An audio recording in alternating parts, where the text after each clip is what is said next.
welcome back to another 10 idioms in English. The first idiom today is going to be locked up. This basically means to be in prison. Imagine that your neighbour, you've not seen him or her in maybe a week, and then you receive the message that he or she has been sent to prison. So you could say, my neighbour is now locked up. Okay, idiom number 2, to be no bed of roses. It basically means a situation which is not easy at all. Imagine you have to wake up at 5 a.m. every morning to get to work. It's no bed of roses getting up so early, but you have to do it because it's work. Okay, idiom number 3, to be out cold. It basically means to be unconscious or to be in a very, very deep sleep. Okay, imagine you've came back from a party and you're so tired, it's maybe 5 o'clock in the morning, and what, you're wanting nothing but your bed. So you go into bed and then you're out cold for maybe 10-12 hours. Also, imagine a rugby match. A player takes a hit, that person then has a head injury, the person is laying on the floor motionless, that person is out cold, that rugby player. Okay, number 4, to be on your last legs. It means to be near to death, okay? It's close to dying, yeah? Maybe you could talk about people, but also objects, yeah?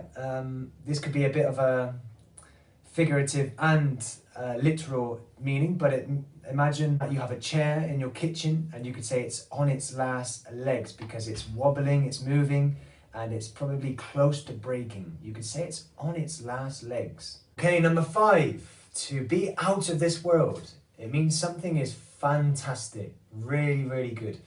Imagine the best movie you've ever seen. You could describe it by saying it was out of this world. Yeah, for me, it would be a film called Stand By Me. I would say that film was out of this world. And also maybe ahead of its time. Another one could be ahead of its time. If a film has made some kind of scenes or motion pictures that were so good for that period of time, maybe in the 1900s, you could say it was ahead of its time. But also, if it was really, really good and you enjoyed it, it was out of this world. Okay, number 6, to be sozzled. Okay, this could be just in British English, but it means to be very, very drunk again. I think we're all drunkards, are we? Okay, number 7, to be stuck up. Now, this is the person who usually has a lot of self-importance and is usually a bit aloof with others. They think they are superior to other people. Yeah, unfortunately. A stuck-up person would be someone who maybe looks down upon some people. Yeah. Number 8, to be tied up. This is something whereby you are so busy that you can't really do another thing. For example, this morning I was tied up at the meeting, so I couldn't call you. So not only tied up, but we also have tied down. Tied down basically means to have your freedom limited. Okay, if you're tied down, we can also relate it to maybe family commitments. Maybe a person doesn't want to start a family because they're scared of being tied down. They lose their sense of freedom. Or you could also relate it to a job as well. Maybe you don't want to be tied down with a big or heavy workload. Okay, number 9, to be thrilled to bits. It means to be really, really excited.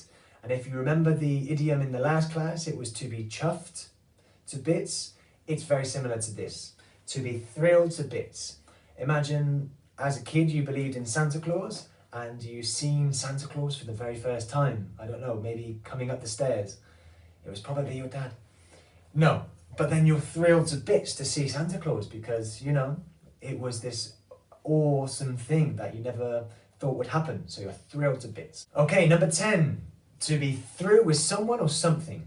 Now, to be through with someone basically means that you don't want anything else to do with them. You've finished maybe a relationship, be it a loving relationship, a friendship, maybe it's a family relationship and you've had a very bad argument. You might say, I don't want to have anything to do with you, I'm through with you. And to be through with something means, for example, imagine that you've started a project and all it's doing is causing you hassle, it's causing you stress, and you could say, I'm through with the project. I don't want to carry on anymore. Okay, that's been 10 more idioms in English. I hope you've liked the video. Have a nice day. Ciao.